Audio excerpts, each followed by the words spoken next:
सदन की प्रतिष्ठा को मेरा अभिवादन।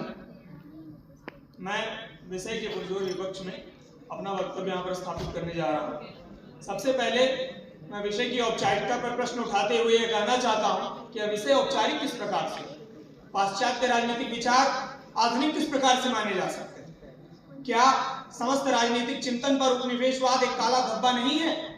क्या उपनिवेशवाद एक ऐसा निष्कर्ष नहीं है जिसने समस्त राजनीतिक चिंतन को दूषित कर दिया है, समस्त पाश्चात्य राजनीतिक चिंतन को दूषित कर दिया है?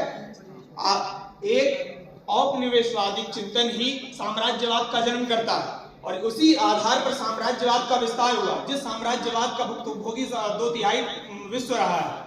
तो क्या हमें मान सकते हैं कि पाश्चात्य राजनीतिक चिंतन हमारे साथ किसी प्रकार की तर्कहीनता का व्यवहार नहीं किया है? किया है। और जहां पर तर्कहीनता है वहां पर आधुनिकता नहीं हो सकती महोदय। मैं अपना दूसरा वक्तव्य यहां पर स्थापित करना चाहता हूं कि सांस्कृतिक आधिपत्य ही पाश्चात्य राजनीतिक दर्शन का मुख्य रूप रहा है। उन्होंने जहां जहां अपने राजनीतिक दर्शन, राजनीतिक चिंतन को स्थापित करने की शैली का प्रदर्शन किया, वहां की संस्कृति पर अपना आधिपत्य स्थापित करने का असफल, विफल और सफल प्रयास भी किया। या जिस भी देश में गए उस देश के राजनीतिक चिंतन को अपना बना लिया और उस देश के ऊपर अपना पाश्चात्य विचार थोप दिया।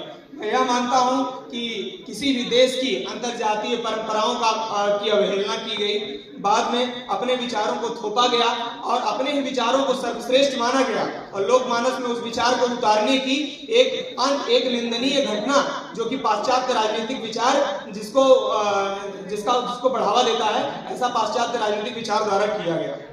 तीसरा, व्यक्तिवाद का जन्म पाश्चात्य राजनीतिक विचार द्वारा किया जाता है। एक व्यक्ति विशेष को मद्देनजर रखते हुए पाश्चात्य राजनीतिक विचार अपने सिद्धांतों को प्रतिमूर्तित करता है, लेकिन जहां पर सामूहिक हित, साझा संस्कृति और समुदाय की भूमिका आती है, वहीं पर पाश्चात्य राजनीतिक विचार चुप हो जाता है और वहीं पर उसकी भूमिका समाप्त हो जाती है।